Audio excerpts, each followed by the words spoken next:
pledge allegiance to the flag of the United States of America and to the republic for which it stands, one nation, under God, indivisible, with liberty and justice for all.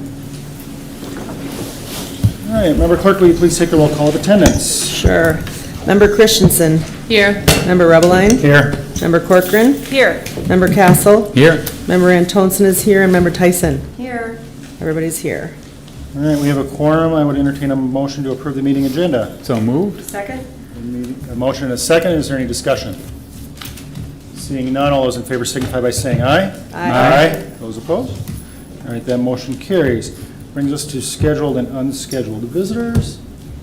Oh, I do see a green card. I'll read that quick while she retrieves that. While the board is not legally required to offer public comment, we believe it's an important part of community interaction and have included it on tonight's agenda. We ask that speakers keep their comments relevant to the indicated agenda item, be respectful, avoid personal comments about board members, and refrain from sharing private or sensitive information. This process is non-interactive. Speaker will have 3 minutes. The clerk will give notification to speakers as their time is expiring, and the chair will strike the gavel once the time has expired. And we have Claire L. on this evening.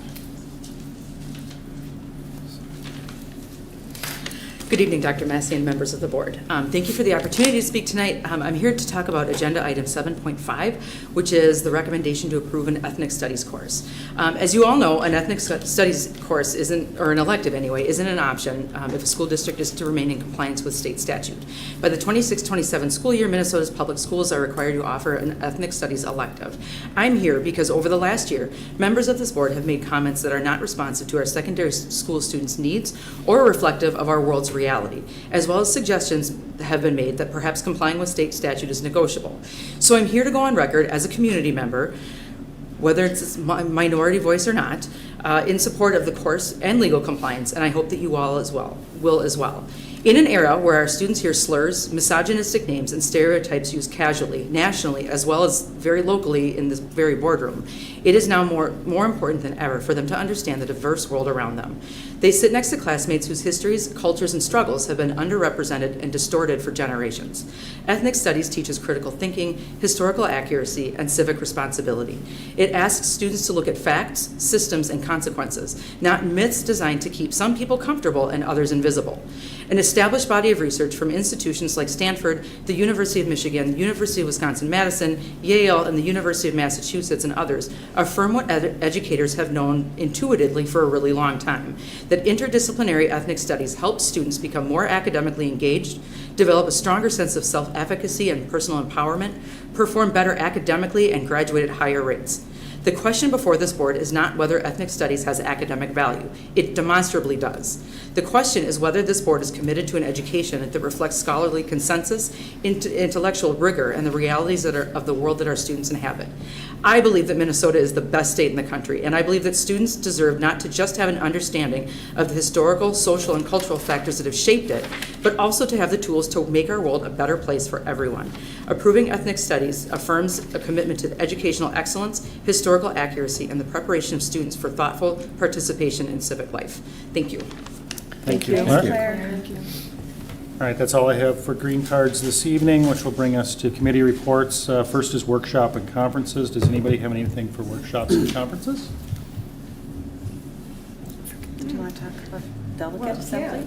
Tessa and I, and Julie was there for part of it, attended the 2025 Delegate Assembly at downtown Minneapolis at the Radisson. We had a really wonderful speaker Friday night, and my takeaway from his talk was, and I have it on my phone, everybody was talking about this graph he had, because it went from 2010 to 2025 and all the mandates we've had over the years. And so I think in 2010 there were 5, and then the graph went up and up and up to 2025, where now we have 70 public school mandates. Did you just say 70? 70. Wow. 70. Yeah. So that was pretty impressive. We had a lot of fun talking with other school districts and other delegates that were there. We had 126 delegates attend, and The actual assembly took a little bit longer than usual because there was really robust discussion on the different resolutions and amendments that they want repealed, some of the mandates that they want repealed. So Tessa, if you have anything to add to that, go ahead. Well, I'll just say thank you again for nominating me and giving me the experience. I mean, it was pretty interesting, for sure. And I look forward to doing more of this work with you over the coming months and learning more about it. So, Yeah, and we had a different process this year, so everybody that was elected, they had to go through an election and a voting process. They're on the assembly for 2 years now versus trying to rally enough delegates each year. We're doing it 2 years, so maybe to come next year. Yeah, I was just impressed by the amount of years a lot of them had been on delegate assembly, like Yes, that 10, was new 12 this year. years. And I think that's quite the commitment, and only on your board that you're, and they said they just enjoy learning and meeting the other people from other areas. And I mean, I met really great people that had really interesting things to learn from. So I really enjoyed it. I wish I could have stayed longer, but Yeah. family emergency, but I did enjoy the time I was there. So thanks, Gail, for including me. Yeah, you're welcome. Thank you for joining.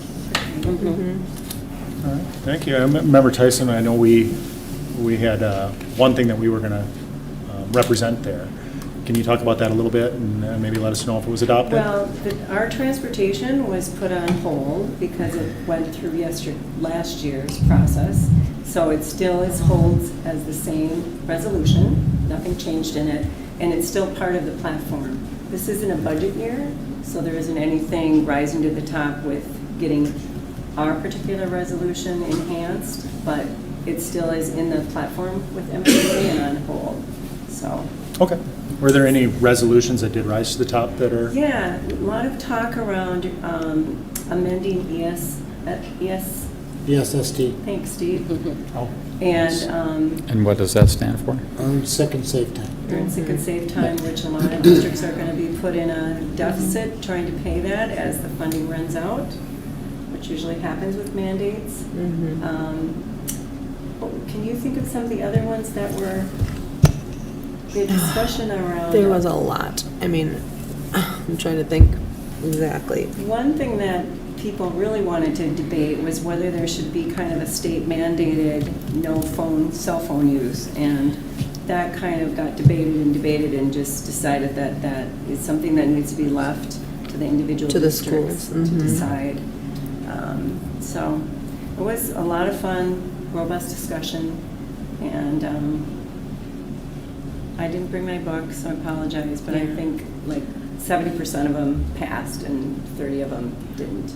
Well, speaking about the speaker for Friday night, he was talking about elections, and he was more of a political person that had been involved in elections over the years, and he had some really interesting things. I feel like he really had an insight on how things are, the election, and how the process works, and how people get elected, and it was very interesting. It opened up my mind in a different way, so it was really Yeah, good. he was very good. He was new this year, and I thought he really had his pulse on the things that public schools are going through in terms of all the mandates and all these, fulfilling all these obligations, and worrying about your finances at the same time can really be impactful, so.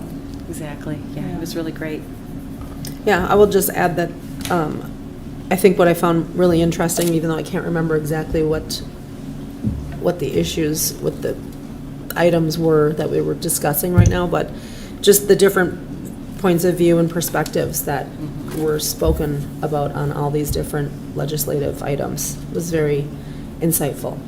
Yeah, and there's a whole process to learn about the parliamentarian process, and there is a parliamentarian that oversees it, and just how the resolutions are read, and when you address the microphone, you need to state your name, your district, your area. Like I have area 14 and 15 in District 6, so when Tessa would go to the microphone to use it, you have to use certain procedures, and so it's really quite something to go through. Yeah. And I would recommend anybody try to be on delegate assembly just for the process. It's fun and exciting. Yeah, it's well worth the time. It is. all right, thank you. Is there anything else for workshops and conferences? Not that I know of. All right, seeing none, we'll move to 9:16. I don't have much to add there. being that I wasn't at 9/16 this month, I was here in this boardroom, running a board meeting last week. So just briefly, I'll pivot to that, being that I was here due to the appointment process here, and just mention that we are still working through that process. We do have a couple of finalists that we're considering applicants, and we're going to readdress that next month. We're still kind of working behind the scenes to determine exactly when that will be back on the agenda, but we want to give all board members an opportunity to meet the 3 individuals that are still under consideration before we make any choices. So if people are out in the public kind of wondering what happened to that this month, or this week, that's what happened to it this week. So more to come soon. And we'll move to Buildings and Grounds, Director. Can sorry. I just add to that a little? Yes, yeah, Okay, absolutely. so yeah, and I just wanted the applicants to know, yeah, I think we're encouraging everyone to kind of meet with them, get to know them a little better, address any concerns, any questions they may have, more of individual questions instead of more than a board information like that. I think it's just more personal, and you can actually, have a one-on-one conversation. I think it's a lot more in depth. And I just want to tell everyone that we're working through a timeline. We don't want people to not think we're working through it, because we know that it's our role. From our attorney says, the word must, because we've clearly defined from our attorney that we have to continually keep looking and working through the process, and just want people to know to be patient and please to stick with us, and we're going to keep working in a positive way to work through the process and try to come to a common goal together as a 6-member board and talk through all the possibilities. So I really appreciate your patience, and people that are listening and the applicants, thank you for, like I said, staying with us, and look forward to getting to know you all a little bit better, and I encourage all my board members to do the same. All right, yeah, Yeah. thank you, Member Corbett. So are we making any decisions at the organizational meeting, or are we backing off of that? We're still in Yeah. discussion. I believe it should be on every month's or every meeting's agenda to at least update, inform, tell next steps. I think we owe this to the candidates and the public to know what our steps are. Yep. We're still working through the steps, but I believe it should be on every agenda, every time, Yep. until we get to the final stage. So, That's yeah. That's a good Good. idea. Yeah, yeah, just have it kind of be a talking point at each meeting, for Mhm. sure. Okay. Thank you. Mm-hmm. All right, thank you, Member Corcoran. Mhm. Bring us to Buildings and Grounds, Director Redberg. Yeah, so tonight we talked about the wrap-up of the high school Phase 2 project, so we still have some doors coming in for that, and the commissioning of our HVAC system there. Education Center also completed this summer, and we're down to commissioning for that building. Wyoming Elementary is our next summer project. You approved the permission to bid for that probably 2 months ago now. We did have a change in the timeline with the architects and engineers taking a little bit longer on their drawings before they got them over to our construction manager. So the newspaper ad ran December 4th and December 11th, and then bid day will be January 13th for the Wyoming project. The construction projects then we talked about for the future, we will be doing the maintenance building roof, and then we'll move on to Forest View after that. And then we have to meet with everybody and figure out what the next project is. So that's been on our radar for a long time, finishing up with Forest View, but then what's the next one? Because we do have a lot of work to be done. We did do maintenance items then. We talked about the Linwood power outage that the students had, and again, talked about the great work by the principal, Gretchen Mattson, and also our Buildings and Grounds people up there to make sure that the students were comfortable all day in that power outage. And then the Schumacher fence, so we're getting a new fence for Schumacher Field. And as part of that process, it was identified that the trees behind that had a beetle within them that was killing the trees. And so we did take down all of those trees between Schumacher and the houses. And then we did go door to door to the families and let them know that that was happening. And then the new fence should be completed, hopefully even still this winter, so. That is the update from Buildings and Grounds. Thank you. And I Thank just add really quickly that we are going to plant more trees in the spring. Yes. So anybody We who's will worried about replace the absence of trees, it's temporary, and it was necessary. Member Anderson, anything to add? No, I don't, but thank you. All right. Very thorough meetings always. We have a lot going on. Any questions, Member I Tyson? just have a quick question for you. What is going to be updated at Forest View then? Yeah, Forest View is a bigger project, so Wyoming's more just HVAC and a couple roofs, so that will also be done at Forest View. But in addition to that, flooring and windows are gonna be the Okay. big thing there. So, yeah, we definitely need to work through that whole building on the window side. Okay, because we did have new windows, if I remember, in the 2018 bond, right? We put windows in? They were not done at Forest View, so, yeah. Oh. Yep, not all of them But got Forest done. Lake? That, yes. Oh, Yep. okay, I had that confused. Thank you for clarifying that. Yep. All right, any other questions? All right, seeing none, we'll pivot to finance. Perfect. So in finance tonight, we did our budget status update. So again, we're within range for that monthly report. Then we'd spent most of our time in the meeting reviewing our self-insurance fund balance. So we know that we looked at data from FY18 all the way up to FY25. We saw our fund balance go from around $3 million down to negative $2.7 million in our medical fund. We saw that increase go up to only negative $365,000 with the FY25 audit. So that means we'll be positive next year.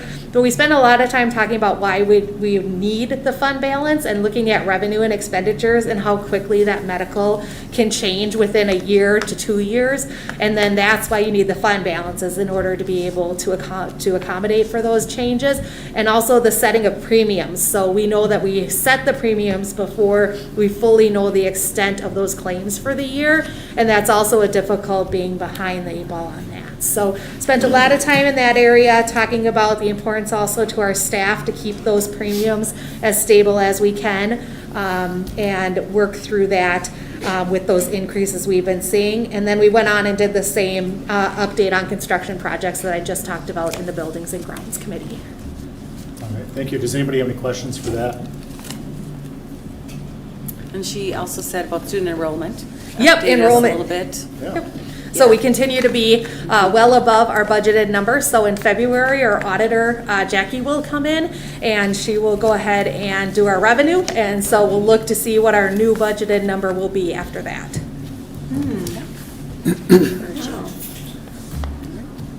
Yeah, very productive meeting. Thank you so very much. Thank you. We'll move to Director McKinnon on communications. Thank you. Tonight at our Communications Committee meeting, we talked about the importance of communications and customer service. We oftentimes think about customer service as a business model, and we know that how our community interacts in our buildings, whether they come in from the outside as prospective families or community ed participants, or our families who are already enrolled in our system, how important it is to have a means by which we have those touch points be personalized and professional and consistent. And so we talked about what our building tours look like and actually generated some ideas that we're going to bring back to our administrative team to talk about how we can further systematize that and personalize that experience for our prospective families. And then we also reviewed Community Ed went through a process about 5 years ago where we developed customer service standards, knowing that we have a lot of participants that are choosing to sign up for our classes, paying for our classes, and how we want all of those touch points, whether they're calling, emailing, they have any questions, they want to get rolled in a course, or maybe they have a concern, that we can meet the needs of whatever that is in a way that resolves it as best we are able to, but also leaves folks wanting to come back and wanting to continue to engage with our programs in a positive way. All right, thank you, Director McKinnon. I have a quick question here. Elementary school boundaries adjustments are coming up soon. Can you speak a little bit to the plan on how we're communicating with families there and what they might expect over the next couple of months? Yeah, and actually, Dr. Massey, I think if you want to take that one, you've been a little bit more involved in that It's than I on am. my update here. There you So go. Well, then we'll kick the can. Yeah, Yeah. yeah. You get the I'll pass assist. the puck. You There get we the go. assist. Yeah. All right, Member Tyson. Yeah, I just want to add that it was a really good meeting and kind of interesting listening to the two principals talk about, how do we conduct our tours? What do we do in terms of like capturing them with the excitement of being in a ranger, and what swag do we hand out, and do the option of, do they want to come and do an in-class stay for a couple of hours and having that be an option.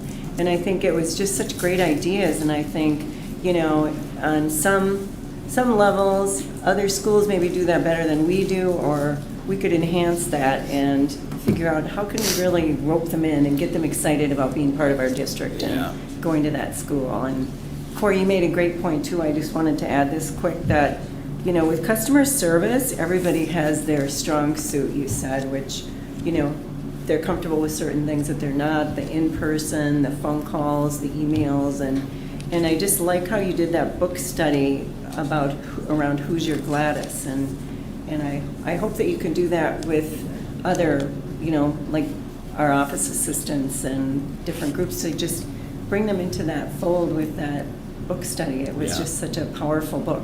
Yeah, that's the premise of all of it, is that we think of customer service, we think of our clerical folks, and they do a great job in each of our buildings, but we all have our strengths and we all have areas that we can continue to grow in, but really it's our whole system, whether it's a principal in a building or a custodian or a teacher or a clerical or a director, to be as consistent as possible and know that we have these rallying points around that this is who we are, because we all know that when folks leave our system or they walk out of that building that day, that's going to be the reflection they have of us, and we want that to be held in the highest, most positive regard possible. Okay, any other questions? All right, seeing none, we'll move to Curriculum, Instruction, and Equity Director Jacobson. Thank you, members of the board, Dr. Massey. Tonight we tackled two big topics at our CINE committee meeting. The first is we talked about the work of our anti-bullying task force that Dr. Massey has talked about over the last couple of meetings that's been underway since October. We started by addressing talking about, in the past we've had an Oveus program in our district. We've moved on from that into something that's far more comprehensive and has many moving parts under the broad concept of relationships matter in our school district. Any community member who's watching tonight or any parent at home can go to our website and learn about the many parts of that. I shared some information about each part, beginning in early childhood through elementary school, the learning, the programs, the events, the activities, all proactive measures. Not just aimed at anti-bullying. Our responsibilities go far broader than just bullying, but just even acts of kindness and teaching people on how to treat each other professionally, respectfully, kindly in our school systems. And doing that creates healthy kids. Healthy kids are better, more effective learners. I presented the group with a one-page, front and back, document that outlines both our proactive and then our responsive measures as a school district, and we spent some time kind of talking through some of the initial feedback that we've gotten through our anti-bullying task force, though that really is the focus of that group's meeting tomorrow, and then gathering some feedback from that particular group. Member Tyson was part of that, both groups, and helped contribute to that conversation. Thank you, Member Tyson. And we're going to continue with that group tomorrow. And then we transitioned, took a huge left turn, and we continued the conversation that we had during our November CINE committee on achievement integration. We gave a broad report in November. Tonight we went over our timeline for wrapping up our current 3-year plan and then building goals toward our potential next 3-year plan. We passed out copies of our current goals and had a little bit of time for discussion, not enough, with a plan to again revisit for the 3rd month in a row in January to have some more conversation around what those goals might be. We aligned goals with our current activities that I have underway and spend a little time talking through from a program and from a position standpoint where we're using those new dollars that are brought into the district as it pertains to our A&I plan. And that was our meeting. Do we have anything to add or any questions? Member Tyson? Well, I think, we talked about the achievement integration, which is written in statute, and the goals are in statute, and just the importance of getting those goals. We talked also about how we actually wrote that a year early, so that some of those benchmarks might look a little bit different right now. So it was just great feedback, and the big takeaway is, if anybody hasn't seen this yet, I think this is, JP, you said this came right from the work of the group, right? Kind of assimilating this whole on the one document, so. Did you get to see it? Yeah, I haven't looked it over yet. Yeah, you Well, I have one. Oh, yeah. Yeah. It's fantastic, because I think all those proactive components are there, and parents can see. I think it's just a great thing to communicate out to everybody. Yeah, the document that we're holding is a draft form. And so, and it was created with a parent audience in mind, though the intent is to use it tomorrow with that task force to look at it, to recall all the different things that we talked about at our last meeting, and then with an eye on, could something like this allow us one more way, a partner with our families around families knowing what it is that we do at school, so that they can then continue that around the dinner table or in the car at home. That's what we really want to do. So we'll look at that tomorrow, and naturally we'll gather some feedback on that. If any member of the board would like one, I know you're not part of the committee, but if you'd like to grab one, I have extra copies in my office. You could stop by and pick one up on your way out tonight. And we're open to making that and our overall parent partnership Stronger. improved. Yep. That's great. This is just fantastic. And maybe possibly adding some part of Peaceful Bus to this whole. Great. All right. Yeah. Anything else to questions, comments? All right. Thank you, We will JP. Move to Director Friedman with policy.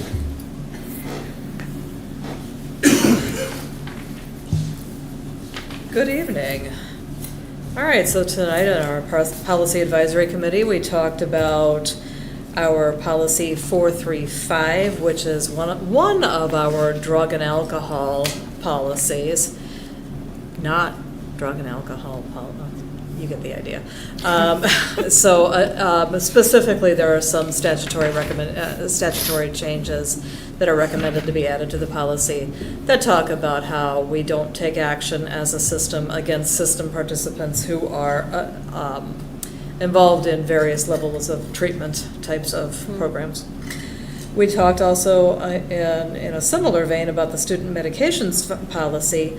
On that one, there are some statutory changes that specifically address, it changes epinephrine delivery, injector to epinephrine delivery system. So just a couple of formulaic changes that are not of high degree of substance. That is something that we do and that all school districts do. So just a little bit of terminology change there. And then we also prepared our conversation on a prospective 1206 to come to the board for consideration, having to do with public participation at school board meetings. So the policy had the committee had some recommendations for the board to think about. And ultimately, it'll be for the board to decide whether you want such a policy, whether you don't, what you want to do with that. So, okay. So did not make a whole bunch of changes. We did add some definition around what a personal attack might be. I can't claim any brilliance on the part of anybody in the committee. We took it out of the Encyclopedia or the Britannica company. Why make it up when you can look at a source, you know? And also, that was pretty much the biggest difference that we made with that. A couple of tweaks here and there, not big though. Okay. Yeah, if I recall correctly, 1206 was largely an MSBA template that Mostly. You've had in your hand for Yeah, several months, so it's nice that you guys finally made it to it, right? We'll get there eventually. Yeah, lots of things in the works. Okay. Anything, questions, comments? Member Tyson? Question. So Donna, for 1206, are you doing any comparisons with districts that already have policies in place with this? I have not. Most of them, I would say probably, I'm guessing, probably do a straight Template template. from MSBA? Yeah. Okay. And the differences are not huge, I would say, with the differences that you'll see. We'll mark the differences. Okay. Great, thank you. Yeah, remember Tyson, I would add to that, when I did that work last spring, I looked at a number of districts, neighboring districts, area districts, and they were all pretty much straight template. Okay, good to know. Which is why when I provided that to the policy committee, oh gosh, probably back in April at this point, it was MSBA template. Okay, good to know. So, Thank you. all right, that will bring us to staff welfare. Dr. Massey. We talked about a number of topics. The first, we spent some time talking about enrollment and doing updates around enrollment. Director Renberg-Eide spoke to enrollment in her report. I would add to her information that we are currently about 120 students over our budgeted number. That's tracking slightly higher than the enrollment trend that we saw this time last year. So last year, you'll recall, we reported really positive enrollment, and we're tracking even slightly better than that this year. So that's really good from an enrollment standpoint and a budget standpoint. We then kind of shifted into some conversation around budget development. We're entering that phase now of the school year that is directly tied to enrollment. The question earlier around what are we doing to help our elementary families with the boundary changes. There's been quite a bit of communication to especially immersion families, because as you know, we're moving immersion from Lino Lakes to Forest View Elementary. So we have had a number of communications with those families. We've had an open house session at Forest View where we invited families in to tour Forest View. They've done additional tours with families who couldn't make that or wanted more information. And we're asking those families to give us an indication of their intent to move to Forest View. We know that there will be some families, we're not sure the number yet, but some families who will elect to stay at Lino Lakes and drop the immersion program from their kids' experience. So we're tracking that. That'll be helpful for enrollment. Additionally, we shifted boundaries at almost all of our schools are impacted by boundary changes. We're communicating with those families. We are asking families who decide to stay in their current school, even though their boundary shifted them to a new school, to complete the boundary or the in-district transfer form, so that we have kind of a paper trail of those families who are electing to stay at their current school. Because by making that choice, they're also acknowledging that they would not have transportation to stay at, let's say they're shifting from Columbus to Wyoming. We're certainly going to allow that to take place, but they may not have transportation and likely will not have transportation. We want families to know that. So we need to get a real strong handle on the number of families who are truly going to move to their new school, because that'll be instrumental in developing our staffing program for the next year. So a lot of activity going on behind the scenes as we prepare for budget development. We talked about achievement and integration. Director Jacobson gave an update on that, so I won't repeat that information. And then lastly, we talked about the current state of numbers in girls hockey and the potential that our girls hockey program will need to cooperate or create a collaborative relationship, a cooperative with another district, just to create viability in numbers over time.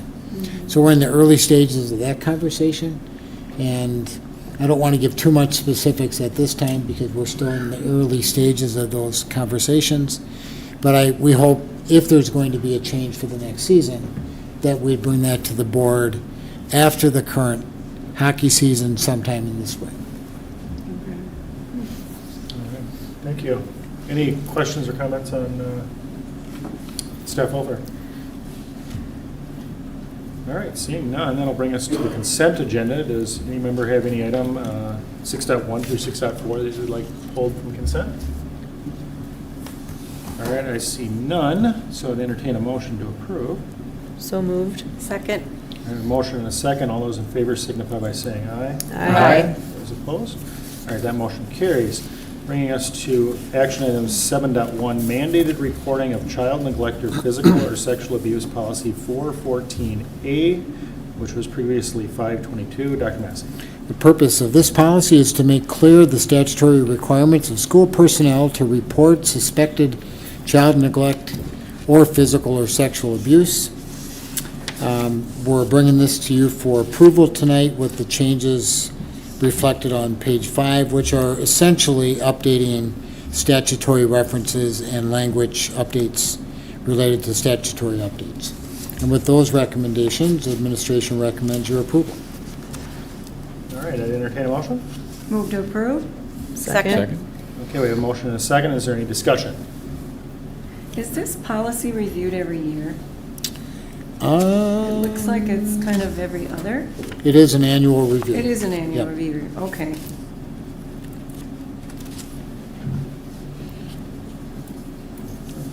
All right, any other questions, discussion? All right, all those in favor signify by saying aye. Aye. Those opposed? Okay, motion carries. Bring us to 7.2, mandated reporting of maltreatment of vulnerable adults, policy 414B, which was previously policy 414. Dr. Massey.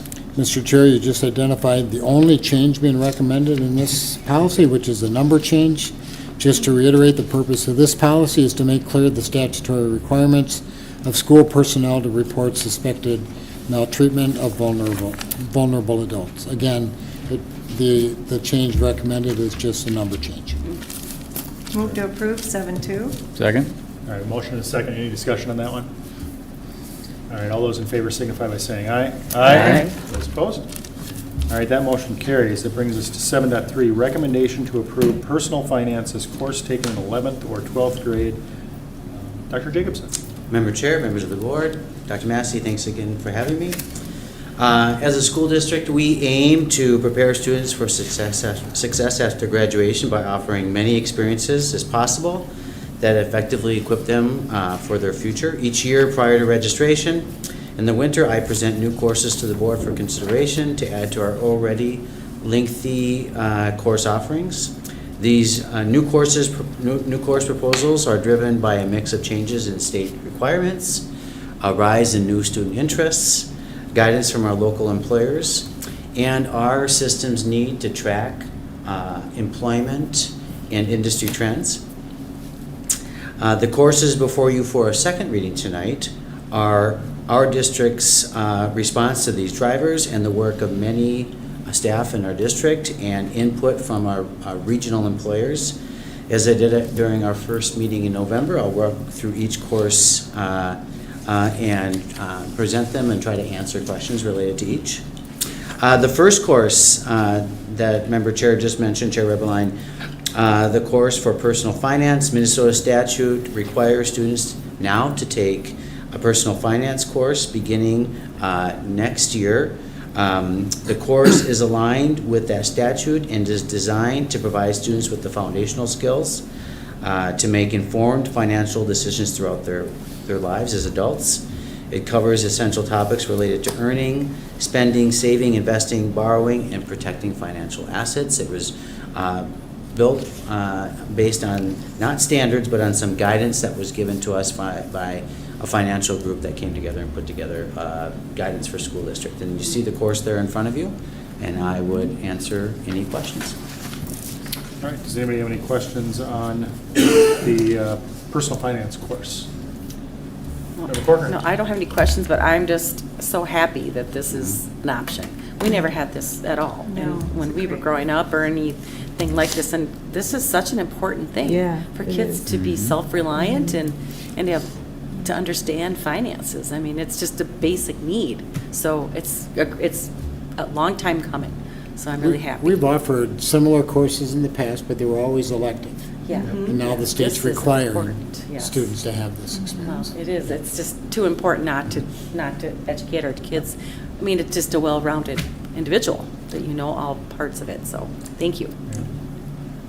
I would concur with Member Corcoran and add that the very first finance course I ever took was in my second round of graduate school. So for kids to have this before they graduate from high school, hopefully that will improve personal finance for everybody going forward. And this is really good.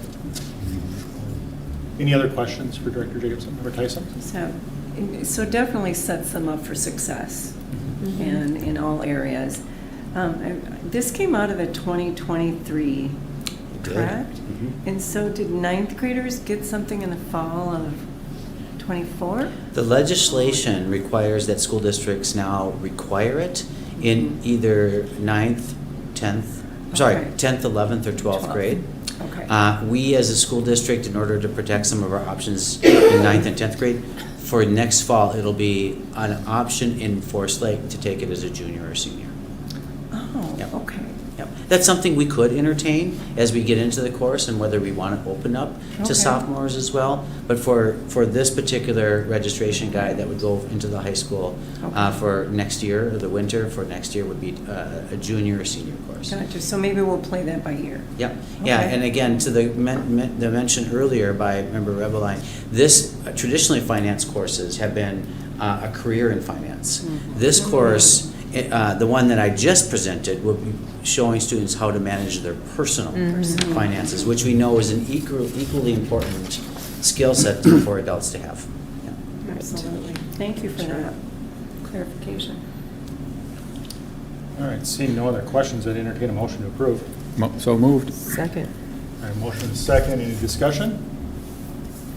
All right, all those in favor signify by saying aye. Aye. Those opposed? All right, that motion carries. It brings us to the recommendation to approve AP Business with Personal Finance as a course taken in grade 11 or 12. Director Jacobson. Yes, thank you. So similar to the personal finance course that we just talked about, this course will cover many of the same topics around spending, saving, earning, investing, borrowing, protecting one's own financial assets. But this is a highly rigorous course. We've talked about advanced placement courses in the past that also layers in business principles, entrepreneurship, marketing, and finance. So not only managing one's own household finances, but also being able to understand how to help others manage theirs. Throughout the course, students will complete two main projects. The first will have them applying their learning of business concepts to an entrepreneurial project that will require them to perform tasks parallel to those of business leaders, including product development, customer research, marketing, and preparing financial documents. And at the end of the course, consider that they would participate in a financial advisor project in which they will provide sound financial recommendations to a fictional household based on a financial profile. At the conclusion of this course, students can earn college credit and a business credential through the College Board if they score highly enough on the end of course exam and they complete both course projects. We know that we have a lot of students in our system who have a passion in this area. Being able to take a rigorous course like this on a pathway into being a financial advisor, we think is a nice add to our course offerings. And the administration would recommend approval. All right, thank you. Would this be taken as an alternative to the course that we just approved, or? Oh, thank you. That's a very good clarifying question. Yes, we would see students could take this as an alternative to the course that you just approved. Okay, great. Any other questions? All right, seeing none, I'd entertain a motion to approve. So moved. Second. I have a motion and a second. Any discussion? All right, all those in favor signify by saying aye. Aye. Those opposed? All right, motion carries. Brings us to 7.5, recommendation to approve Woven Histories, Minnesota and the World as an ethnic studies elective. Director Jacobson. Yeah, so Minnesota statute requires school districts coming out of the 2023 legislative session to offer a course in ethnic studies beginning in the 2026-2027 school year. This course that you see before you is designed to allow students to explore and research how various groups have shaped our world with a particular focus on Minnesota. We took a Minnesota angle to this course. This course will be heavily steeped in research and discussion. We see value in this course in terms of students learning about backgrounds maybe that might be different than their own and showing genuine curiosity in those things. We believe as a system that students who are curious about others are more likely to ask for and listen to other people's point of views. That's what builds neighborhoods. That's what builds connections. And this is really what this course would be built on. And you see the course there in front of you, and I would entertain questions. All right, does anybody have any questions? Member Tyson? So I met with you, and I was really pleased at how much work that the team put into it and the decisions that were made around this. I mean, we know it's in statute, right? You can read under B that it says that students must, that ethnic studies course must begin in 26-27 school year. So the other takeaway for me is when I met with you, I really like how they're working in groups and they're having that time to research but yet come together and learn from each other, because I think that's really vital when you're studying something like this. Yeah, I think that's been the interest of our district to always have, when possible, courses that bring in multiple perspectives, and then students being able to learn about and exchange their own point of views on those perspectives. The one person in the room whose perspective is generally silent is that of the instructor. The instructor is a facilitator of the discussion, but students finding and discussing in groups, maybe as a whole class, some of the things that they're learning, and that would be how this course, that would be our vision for designing this course. Okay, I like that a lot. Thank you. I have a question.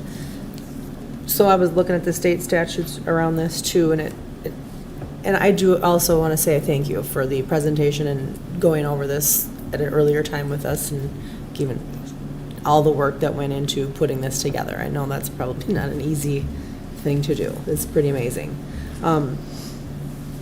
But when I was reading through the statutes and on the MD's site, they were talking about a facilitator or somebody, like kind of encouraging. It read to me like they were encouraging school districts to bring someone in to help facilitate getting this going. Don't think that's necessary here, right? We have not done that to this point in this course design. I am pretty confident on the teaching and learning staff, quite honestly, that have been working on this course, the administration that's been working on this course, some teacher representation. I think that we have a really good start, quite honestly, currently, without the need to do that right now. Okay, good. Good. I'm glad to hear it. And the other thing I was going to ask too is about when you say the instructor, the teacher will be kind of this facilitator of the class. Like the age in which we live has been highly contentious.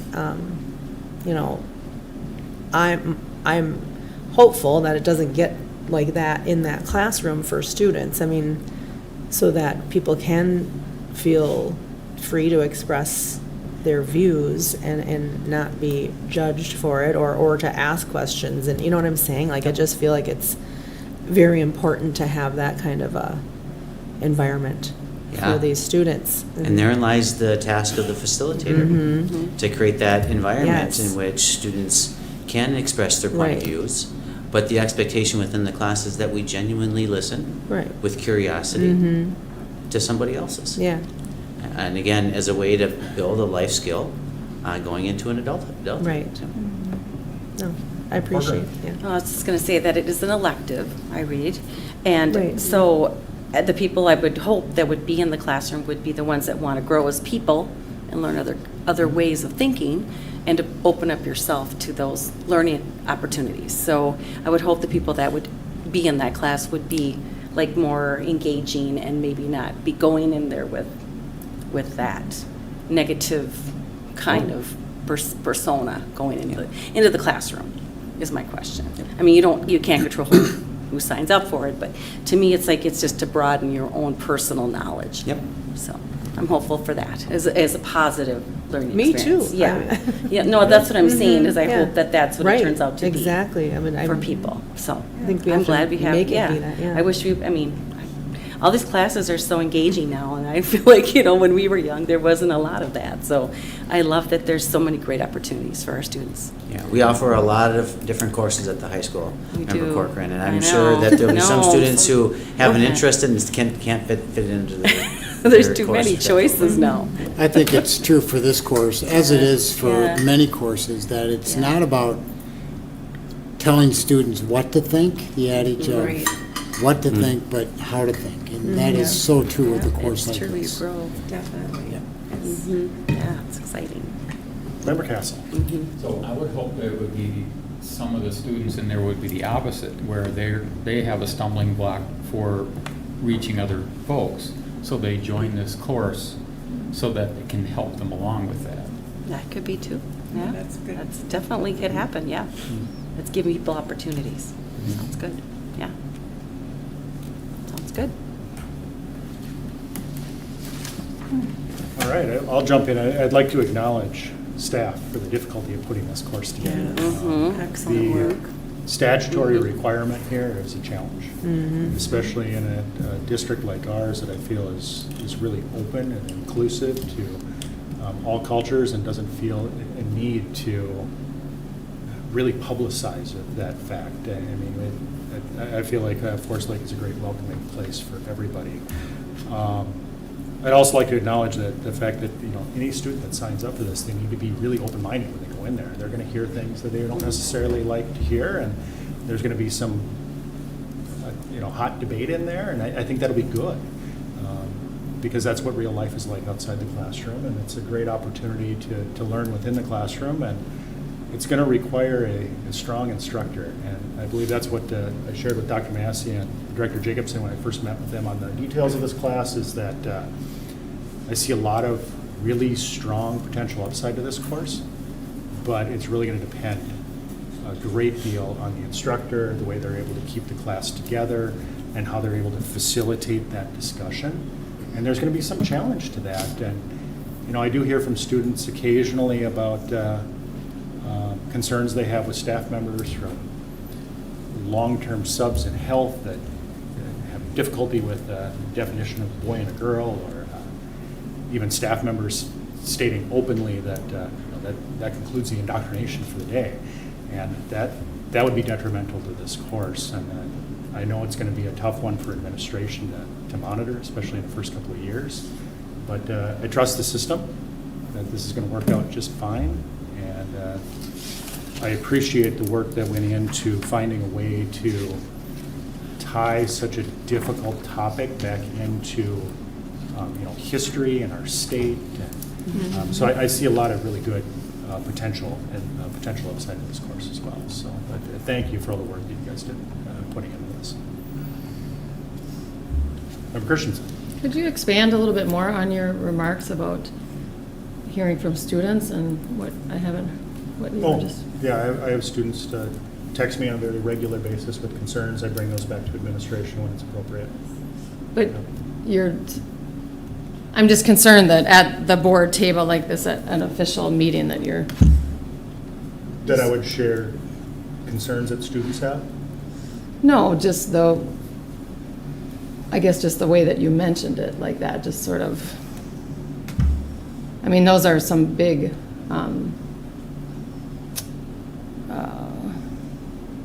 big Yeah. comments or big remarks, and we're not able to follow up on that, or we don't know who... Our staff has handled them appropriately in every case. I'll add that. Well, I have never been made aware of any such concerns. All right, Member Tyson. So I was going to ask you to expand on something else. What are you envisioning when you you say hot debate? I'm just not feeling that in this class. I mean, not that it wouldn't happen, but if you could say more about what you're thinking with you know, this class is gonna be a lot of hot debate and, Oh, I think there's potential for it, yeah, for sure. And I think that's a good thing, and Okay, it's gonna be a so you think benefit. the good- Yeah, it's gonna be a benefit to students as long as, like I said, it's gonna be a tough ask for the instructor, when you're gonna need a strong instructor for this course, but it's gonna be a good thing, because it's gonna help keep students open-minded. You know, we're not gonna agree on everything, and especially if we look at the last couple of weeks just at the board table, we're not gonna agree on everything, and I think it's good to have some of those discussions, and I think it'll be beneficial for all students that take this course. okay, but I concur that I love the Minnesota focus, and I'm just not seeing the hot debate thing, are you? You know, it's hard to predict. You know, I don't know. I suppose it'll be dependent a bit on what sort of, you know, topics that the students choose to bring, and what are the mix of viewpoints of students that enroll in the course.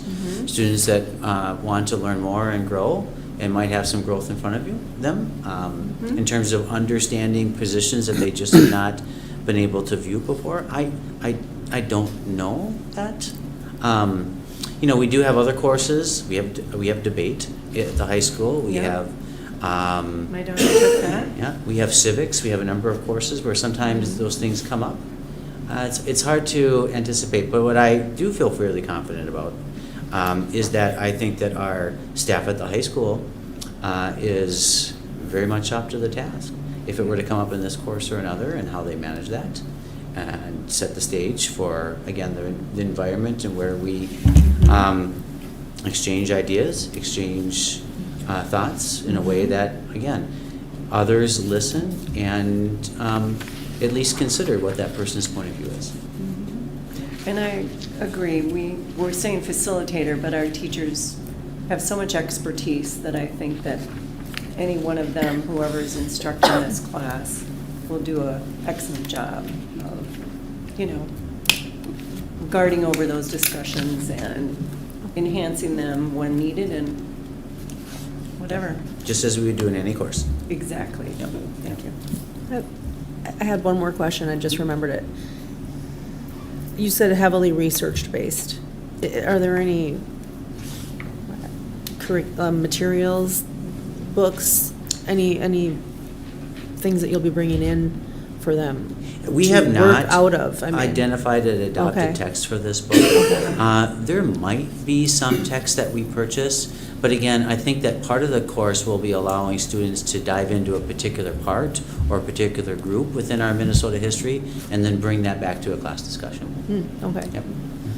There's, within the course description, there is some possible concepts around a capstone project, again, with options for students to go into a particular area or provide understanding in a particular way. I think courses that allow some student autonomy in that regard are good courses. Yeah. I think the power of a course like this is to help students get beyond opinion and reach, develop thinking and ideas and thoughts that's based on evidence from their research, from the materials that they can pull together. So getting kids out of maybe an opinion that they have about a topic or a concept, and digging into what does the research say, what does history say, and basing their ideas and their thinking in text and in context. So I think that's the richness of a course like this. Yeah, I think that Well said. analyzing the ways power and language construct the social identities of race, religion, and I think analyzing the power of language is very important right now, because it, I think in many instances, has been weaponized, and it's, you know, I guess that's the time we live in. And maybe it's always been that way, I don't know, but anyway, thank you. Yep, of course. I know. Thank you. Glad to do it. Do we have any other questions? If not, I'd entertain a motion to approve. Move to approve 7.5. Second? Third? We have a motion and a second. Any additional discussion? No, we're good. If not, all those in favor signify by saying aye. Aye. Those opposed? All right, that motion carries. That brings us to 7.6, and I would propose, unless there's an objection, that we address 7.6 through 7.9 as a single motion. Seeing no opposition to that, So- we'll go right back to Director Jacobson on 7.6 through 7.9. Yeah, I think that's a good idea. All these courses are batched together. These courses, as we learned last month, were developed in partnership between the high school, the staff there, and our local 4-9 operating engineers. We're constantly looking for gaps in our program and comparing that to industry and in hiring trends. The opportunity to partner with the local 49 to offer some heavy equipment operation courses and construction-like courses that are new to our system was appealing to the school district.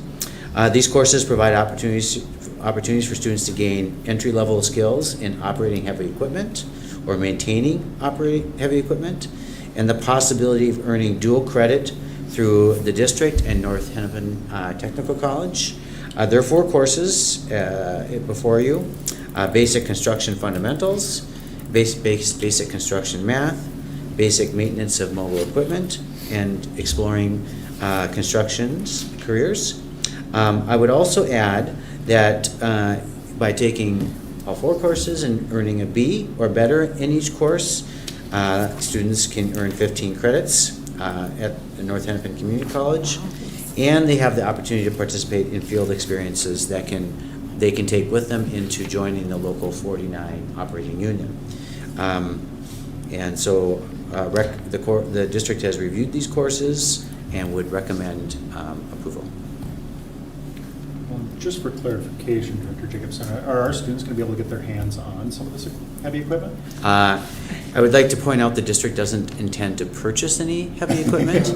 I asked the same thing. That's an important distinction. We'd love to, but instead what we would see is partnership. The local 49 has stated that that would be an opportunity that they would afford us. We will take them up on that offer, certainly, should these courses be approved. I'd also like to, if approved, look for opportunities right within our local area. Ziegler is just down the road. We would like to see some of our graduates begin to head that direction potentially for employment. And if we can create a co-beneficial relationship between our district and Ziegler, we should pursue that. We have not gone that route. That would have been a little presumptive, a little bit ahead of the schedule if we'd done that before board approval, but I could see an outreach happening there. Yeah. That's terrific. That's fantastic. Any other questions? Just a- Member Tyson, go ahead. Oh. Okay, so these there's 4 of them, yes? Do they go in a certain order? They do. Okay. They go with construction fundamentals, basic construction math, basic maintenance of mobile equipment and construction. I think that they go in order in which you see them okay. in the packet. So, I should add that some of the courses can be taken concurrently, though that isn't preferred. So we could see as we roll these courses out, if we had a number of students in their junior or senior year that wanted to jump right into this, we would find ways to get them into those courses. Okay. Over time, I think our deans in front at the office at the high school would probably guide students into taking them in a sequential order. so maybe because I was thinking the construction explorations would be maybe like the first one. So, and maybe I didn't read and it's. Perhaps I might have that incorrect. Oh, Yep, I know it's either that one or the basic construction. Okay, fundamentals. and it's fine either way. I just was curious if they kind of all built on each other a little bit Yeah. But they can take any one of these too, right? Yes. Anyone, anytime. You can take one and then say it's not for me. Yeah. And then move on to your other course choices. Or you can continue to take 2, 3, 4 of the Okay. courses. I should say with certainty, they are built in a sequential order. Okay. Can they take them out of sequence? I anticipate that Mr. as a Caldwell possibility. behind you is shaking his head no. No. Well, To be on. Even if they have prior knowledge of a course, and they're all, 49 years requires that they take them in sequence. Okay. But they can pair them for upperclassmen like Mr. Jacobson was saying. So the first 2 you can take back to back, Okay. And the last two were upper class.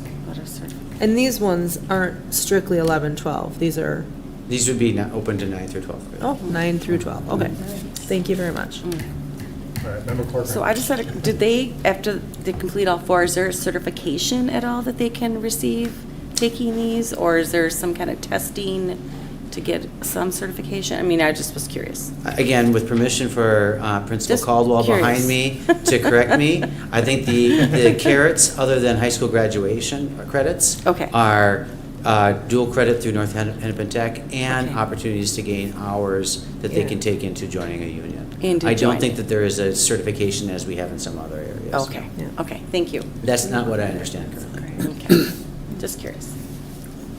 All right, Member Tyson, do you have something? Yeah, I just remembered, I had a quick question about 7-7.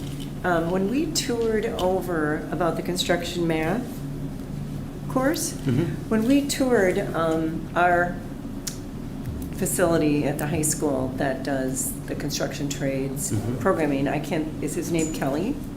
Yes, yep. Yes, and so he talked a lot about when we were visiting how construction math is very different. And so it's good that we're offering it, Yes. that yep, it's different from other math. Yep. And he said that it's really hard for them, he almost has to back up, and he showed us some of his flashcards and the ways that he was teaching construction math. So this is awesome. When I saw the construction math, I bet he went, woo! So it's great. I mean, I don't know all the nebulous detail of construction math, but it's different, he said. It's just clearly different, so. Yeah. Kudos. A lot of application in a specific scenario. Yes. Yeah. Right. If I can, I don't want to miss the opportunity. We talk a lot about student attendance. We talk a lot about graduation. Yeah. And it's courses like this and courses across the spectrum that tap into a wide spectrum of kids. Imagine being a high school student where none of the courses have relevance. And then we wonder why they struggle getting to school or struggle graduating. This just further expands the opportunities that we have at the high school to tap into that interest base of many more kids. And it will have an impact on attendance. These courses have an impact directly on graduation rates. And it helps kids create purpose and meaning for coming to school and for what happens after school. These courses have just immense value for kids. And if I could add to that, our school district's responsibility to a community to help students figure out what they want to do before graduation. Yep. We don't, some students will figure that out when they go into college, but the more that we can do earlier in our system so that they don't start their first days after graduation unsure of where to go next, I think the more we can do in that regard, the better we serve our community. Right. And I think courses like this allow for that. We also are tracking that the boom in hiring skilled workers is really up. And perhaps that was about what you were about to say, Member Corcoran, but. I just had a question regarding just the process. Now, I mean, even to come up with what to offer. I mean, I know you probably talked about it a million times, but do you engage by talking to students, taking surveys? I mean, I'm just how does they process? How do you even know that this is something that enough kids would be interested in? I have to give. That's my question. Is that more of a? And again, I got Member Caldwell behind me. He could He's probably answer smiling this back question there. better than I could. Just for the average person, how We do got we advisory come up with councils, of Yeah. course, talking to our students, yeah. I think that's a really good question. Yeah, And for let's people speak to to that for a second. So, Yeah. Principal Caldwell and Molly Bonnet and Mike Miron at the high school and are just a few people who have done a lot of work in fostering partnerships with local employers, putting together advisory councils, taking a look at our program, talking and giving advice to us on emerging trends, emerging skills that we should be looking at and building into our program. We harvest data from an online tool that we use at the high school called Zello that allows students to take interest in inventories. We use that to say, okay, do we offer enough in that area? We take a look at the media and what they're reporting out in terms of emerging or booming Employment fields, deed is an area of, a group that we pay attention to. We listen to students, we listen to parents. In this case, the Local 49 noticed that our high school already had a fairly robust CTE program. And they thought we would be a really good next candidate. So they came to us and offered, and we thought when we looked at our Zillow data, yeah, there was an opportunity here. So it's not just one way, it's a variety of ways that we look at, yeah, things like this. Yeah, and the reason, I mean, I just think that parents don't always know, right? They don't know why, and why did this come up, and how did you come up with this? So I think it's just good to have it out there verbally, so people really know the process, that it takes time, and a lot of things go into the decision-making. So I appreciate that, thank you. How long ago was it that they approached you? Like, how long? I will have to hand that question. Years ago. I think we had 4 meetings total with them, 2 of which Mr. Jacobson. That's great. Okay. Wow. Well, thanks again. And I mean, again, building courses and doing all that. It's very exciting that we have so much going on here, for sure. And I think we've always been ahead of it. Just lost my badge. You know, I think that I hear from other districts, they're like, how did you get welding? We don't even have a place to put welding. I mean, I think you do that excellent job of researching and kind of listening and hearing, and here we go. We just have incredible offerings for our students. When you say you, though, I just You, need to be everybody honest, on the your broader team. system And Mr. and the people Caldwell. behind me, and the people not here tonight are the real you. It's a team effort. So thank you. Thank them. Thank everyone. Thanks, Yeah. Jim. All right, do we have any other questions or comments for Director Jacobson? All right, seeing none, I will move to approve items 7.6 through 7.9. Second. All right, motion and a second, any discussion? All right, seeing none, all those in favor signify by saying aye. Aye. Those opposed? All right, that motion carries, those 4 courses are approved. That brings us to new business. I see nothing on the agenda there, so quickly, before entertaining a motion to adjourn, I'll just add that with Christmas and New Year's coming up, we have a break of 3 weeks. Our next meeting is on January 8th. So I would like to wish everybody a Merry Christmas and a Happy New Year. And with that, I would entertain a motion to adjourn. So moved. Second. Motion and a second on adjournment. Is there any discussion? I was just going to add that January 8th will be our organizational meeting. Correct. Yeah. It is. And it looks like I'm alone on February 12th for the listening session, Yeah, so. there's a lot of gaps in the listening session. Yeah. Yeah, we'll get Joy working on it. Yeah, we gotta Filling figure that. this, I know, I'm alone, there's a lot of alone. Yeah, we'll figure that out. We don't want to leave you hanging. Oh, can I, point Oh, I of haven't order? even looked at that. So, I know that we changed our January 15th meeting, and it's still 'cause we need showing another up person. as a meeting. Where? Joy, the Oh. 15th, it's changed to the 22nd, I believe. Yes. So, Well, I know. on our like future meetings, it's on the bottom of our agendas all the time. Just so you know, and I just, like, we hadn't really, I just keep seeing it, I keep forgetting to mention it. That has to change. Okay, yes, so Yeah. that should be on the 22nd. 22nd, yeah, I just want to make sure that people are aware of that date change. Okay, is there any discussion on the motion to adjourn? You know, second. All right. All those in favor signify by saying aye. Aye. Those opposed? Okay, we are adjourned. Thank you.